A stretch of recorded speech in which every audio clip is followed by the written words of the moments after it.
É verídico. A ideia inicial do filme Red era que a história fosse ambientada em uma escola para jovens promissores usuários de Akuma no Mi, My Hero Academia, e a ideia central do filme seria descobrir quem foi o antigo portador da Gomu Gomu no Mi.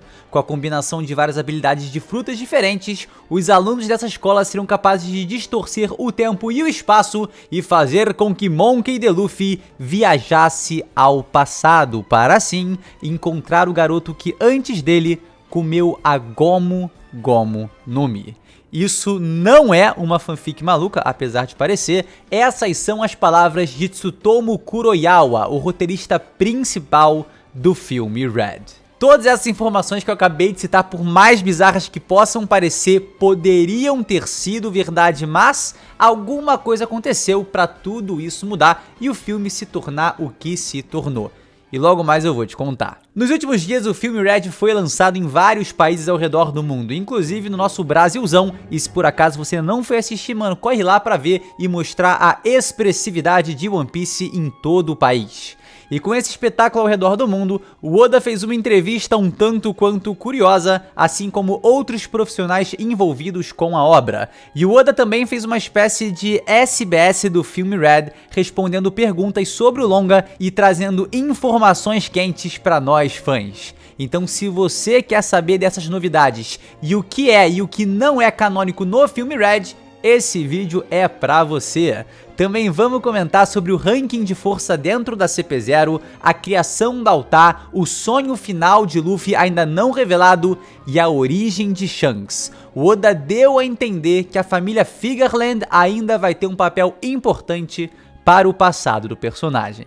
Então chega mais e vem comigo nessas revelações. Aproveita, tá? E deixa aquele like que ajuda pra caramba, se inscreve no canal se você ainda não é inscrito e, mano, vai lá assistir o One Piece Filme Red dublado nos cinemas. Eu sou o Lipe e simbora para esse Big News que tem, obviamente, spoilers do filme. Vamos começar por uma das notícias mais quentes e bombásticas. Primeiro ponto de todos é o da recusa de Eiichiro Oda quando perguntado sobre a família de Shanks. Através do filme Red, os Gorosei especulam se o Uta seria uma Figarland, dando a entender que o Shanks é parte dessa família. O Oda foi perguntado sobre isso numa recente entrevista para o filme Red e, simplesmente para surpresa da galera, ele se esquivou da pergunta, assim como o Luffy dos lasers dos pacifistas. Mas o mestre deu a entender que a relação de Shanks e a família Figarland será explicada no futuro, além, é claro, de ter um papel fundamental no passado do Ruivo. Vendo que o próprio filme dá a entender que ele foi encontrado por Roger e Rayleigh dentro de um baú, a gente pode imaginar, né, que ele tenha sido achado lá em God Valley com apenas 1 ano de idade e que os Figarland podem realmente ter sido dragões celestiais. Porque lá naquele cenário, vale lembrar, tinha os Piratas Rocks, alguns outros piratas renomados, a marinha também, mas principalmente, né, e tem um pouco de foco nisso, são os escravos e os dragões celestiais. Na minha visão, só existem 3 rotas para o passado do Shanks com as informações que a gente tem até agora. 1 é ser filho de um Tenryubito, 2 é ser filho de algum escravo, mas aí eu acho meio difícil, né, os Gorosei saberem o nome dessa família, e 3 é ser filho de Rocks de Shebeck. Mas claramente, né, essa opção perde a força quando eles mencionam o nome da família Figarland. Então eu tô mais tentado a acreditar que o Shanks pode sim ter o sangue correndo ali nas suas veias de um dragão celestial. Isso poderia explicar o privilégio que ele tem de se encontrar com os Gorosei em uma reunião privada minutos antes do Reverie começar, e alguns outros detalhes aí. Mas o ponto mais importante aqui é, ao se negar a falar sobre isso, o Oda praticamente tá fazendo uma revelação. A família Figarland vai ser importante e pro Oda não querer responder perguntas sobre eles agora é porque esses questionamentos serão respondidos através das páginas do próprio mangá. Que, claro, né, é a melhor maneira de responder a todas as perguntas sobre a obra. E só acrescentando uns pontos aqui na possibilidade do Shanks ser mesmo um Tenryubito. Vale lembrar que a família Don Quixote já provou tanto no passado quanto em momentos atuais que nem todos os dragões celestiais são grandíssimos otários. Então eu sei que essa imagem aqui que eu fiz pode não estar uma boa representação da família Figarland, apesar de que os Figarland podem ser realmente algo assim, né? Botei essa bigodela aí pra ficar bonita no pai, uma mãe e um nenê ruivo. Só que a família do Shanks pode não ser tão lixo quanto os dragões celestiais padrões. E mesmo se fosse, a gente tem o exemplo do Sabo e do Sanji que vieram de famílias terríveis e são pessoas incríveis. Por isso que eu acho que, mesmo que tendo o sangue de Tenryubito, o Ruivo continua sendo o mesmo, e isso não implica em nenhuma mudança drástica no personagem. Um dos pontos que vai contra essa ideia dele ser um dragão celestial é que já é confirmado que o Shanks nasceu no West Blue. Será então que dragões celestiais passaram por lá? Ou será que a origem do Shanks é diferente dessas três possibilidades apontadas? Enfim, vai saber, mas eu fico bem curioso para ver a família Figureland e sua importância na história. O Oda aproveitou essa entrevista para mostrar pra gente que a equipe da produção do filme Red o fez mudar de ideia em relação a algumas informações canônicas dentro do mangá.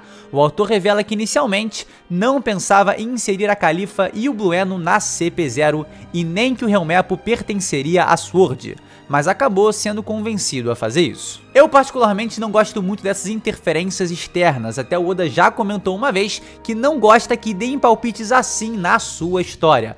Mas, mano, é o que é, né? Esses personagens dentro dessas organizações também não fazem mal nenhum e até fazem bastante sentido. Mas vai ter uma coisa mais à frente que é meio esquisita. Oda deu continuidade no papo da CP0, dizendo que a Califa e o Blueno, mesmo sendo parte dessa equipe, não usam máscaras, deixando evidente que os CP0 com máscaras estão em outro patamar, provavelmente em relação tanto à hierarquia como em força. Eu acho bacana essa ideia de ter meio que subcategorias dentro da CP0, aqueles que têm mais expressão dentro do grupo e aqueles que, mano, são brabos, mas não são tão brabos quanto os mascarados. Levando em conta que a primeira aparição do Lute pela CP0 foi sem máscara e as mais recentes ele já possui uma máscara, que inclusive é igual que ele usava quando era da CP9, pode mostrar pra gente que desde que ele entrou na CP0, o Lute, mano, já se mostrou ser prestativo o suficiente para subir de cargo dentro do grupo.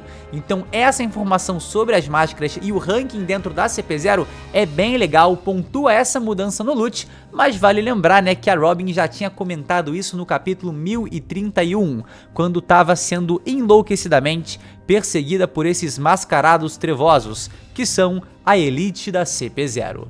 Eiichiro Oda também confirmou o que muita gente já esperava que fosse verdade. Ele disse que a silhueta no capítulo 1055 é de fato Altar, tornando sua existência no mangá e seu passado com o Luffy canônicos. Então a filha do Shanks, praticamente uma irmãzinha do Luffy na infância, realmente existiu. Agora, tendo a noção de que Altar é canon, a gente tem dois detalhes muito importantes para prestar atenção. O primeiro é que os episódios 1029 e 1030, que eu achei, mano, muito legais, inclusive, têm seus momentos canônicos e valem a pena ser assistidos. Inclusive, a própria Trolley Animation disponibilizou eles com legendas em português e gratuito no canal deles aqui no YouTube. Então, realmente, agora só não assiste quem não quer. E o outro detalhe, mano, que é meio mais ou menos, é que mesmo tendo essa grande amiga na infância que o marcou como poucas pessoas em sua vida, o Luffy absolutamente em nenhum momento de todo o mangá chegou a mencionar ou pensar no nome da Altar. E lembra que eu falei que tinha algumas coisas que ficam meio estranhas? Pois é, a Altar se mostrou alguém muito importante pro Luffy, mas fica bem claro, mano, que ela foi um personagem encaixado. Ela foi criado e adaptaram ela ali ao passado do Luffy, né? Porque se a gente tira ela de One Piece e da vida do protagonista, ele vai continuar sendo exatamente a mesma pessoa e a história vai continuar seguindo exatamente pelo mesmo caminho, pelos mesmos trilhos. Então, por mais que seja canônica, Altar, mano, foi uma personagem criada pro filme. Só que não para por aí. O Oda decidiu mostrar que a influência da Altar, nunca mencionada pelo Luffy, foi muito maior do que a gente pensava na vida do garoto. O autor confirma que o amor do Luffy por músicas e por cantar foi influenciado em parte pela Altar, dizendo ainda que a razão pela qual o Luffy sempre quis um músico em seu bando foi especificamente por causa de seu passado junto com ela. E mais uma vez, né, essa é uma parada um pouco encaixada e não planejada desde o início, mas, mano, essa aqui ficou encaixada de uma forma bem legal, né? Essa parte da Altar ter tido uma influência enorme na paixão do Luffy por músicas e querer sempre um músico em seu bando, mano, ficou bem aceitável. Nessa sequência de revelações, Oda decidiu contar que quando crianças, Luffy e Uta decidiram seus próprios caminhos para trazer uma nova era. Só que na real, naquela altura, o Luffy não tinha decidido nada, e essa decisão foi o que acabou evoluindo para ser seu sonho de se tornar o rei dos piratas e seu outro sonho, seu sonho final, ainda oculto para nós. Esse momento mencionado é certamente a cena que foi incluída no episódio 1030, que provavelmente foi adaptada diretamente das notas do próprio Eiichiro Oda, pois usa exatamente as mesmas palavras. É basicamente isso. Quando pequena, a Uta disse que mudaria o mundo com sua música e o Luffy disse que, mano, vai mudar o mundo, ainda não decidiu isso não, mas vai pensar em algo logo logo. E claro, né, tendo esse cenário aí da Uta no passado do Luffy, o Oda precisou adaptar algumas coisas. E como a gente já comentou sobre interferência externa na obra original, eu preciso dizer mais uma vez que eu não gosto dessa possibilidade dos sonhos do Luffy se basearem numa ideia de mudar uma era ou criar uma nova era. Eu acho que essas mudanças repentinas para fazer o filme ter mais sentido acabam fazendo, mano, com que a história principal perca um pouco de sentido, tem alguns recortes meio perdidos ali e fique meio esquisito, tem umas coisas assim meio doidas. Mas nada demais também, tá? Tem muito leitor e espectador por aí que simplesmente ignora a existência dos filmes e no fim das contas, cara, tá tudo certo também, é só se prender à parte canônica e valeu. Enfim, o filme por si só funciona muito bem, a gente passou aqui pelas partes que o próprio Oda disse ser canônicas e vale levantar aqui no final que ele se recusou a responder o que aconteceu com a Uta, dando uma margem para ela ainda ter alguma importância dentro da história atual, apesar de aparentemente ela ter ido jogar no Vasco no final do filme Red. Bom, e pra concluir o vídeo, agora comentando rapidinho de outra entrevista, a gente tem uma parada muito bizarra pra ser levantada. Exatamente o que eu trouxe na introdução do vídeo. Vamos ver então exatamente as palavras de Tsutomu Kuroyawa, o roteirista principal do filme Red. No início, eu tive a ideia de uma história ambientada em uma escola para usuários de fruta, baseada na ideia de quem comeu a Gomu Gomu no Mi antes de Luffy. A combinação de várias habilidades dos alunos dessa escola poderiam distorcer o tempo e o espaço e fazer Luffy voar para o passado. Dessa forma, ele conheceria o garoto que tinha o poder da fruta da borracha antes dele. Essa ideia é horrível. É horrível, com todo respeito, é horripilante, mano. Parece uma fanfic maluca, tipo o 8º livro de Harry Potter, Criança Amaldiçoada, que é uma doideira total. E com essa, mano, ainda com essa mesma pegada narrativamente destrutiva de voltar pro passado e influenciar eventos que já aconteceram. E, mano, cruz credo. Imagina se o filme Red se torna realmente nessa pegada, essa toada, mano, sem Shanks, sem... Enfim, né, o que aconteceu graças a bug, né, que essa ideia acabou não indo pra frente. O Oda virou na humildade e na maciota, viu isso aí e falou, pô, então, coloca mais uns personagens aí nessa história, tipo do Flamingo, Crocodile, e pelo amor de Deus, muda toda essa bagaça.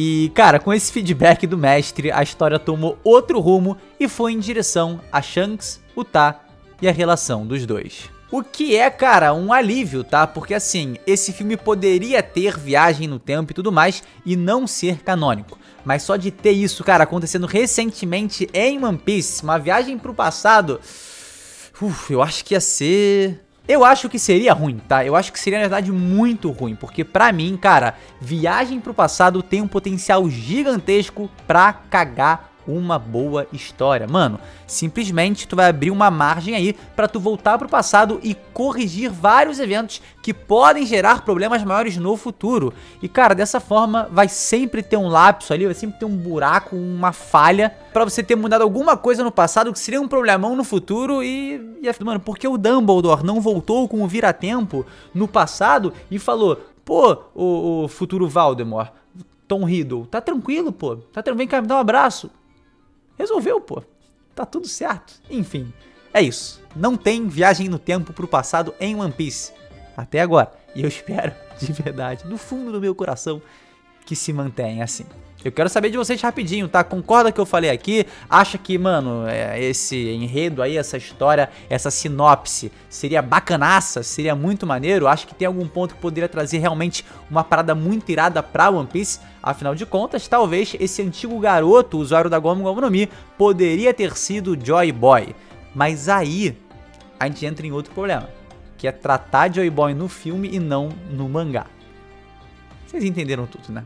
É isso, deixe seu comentário também. Essas são as notícias do momento, tá? Espero que você tenha gostado do vídeo. Não esquece de deixar aquele like e se inscrever no canal se você não é inscrito. E claro, pode contar com esse canal aqui para mais Big News e notícias na íntegra, tá bom? Tamo junto e a gente se vê sem sombra de dúvidas num próximo vídeo. É isso, galera. Valeu! Agora que você chegou aqui, viaja no passado. Dá replay no vídeo e assiste tudo de novo, pô. 3 vezes, 4 vezes, tranquilão, pô, na amizade. Tamo junto? Valeu, gente. Um abraço.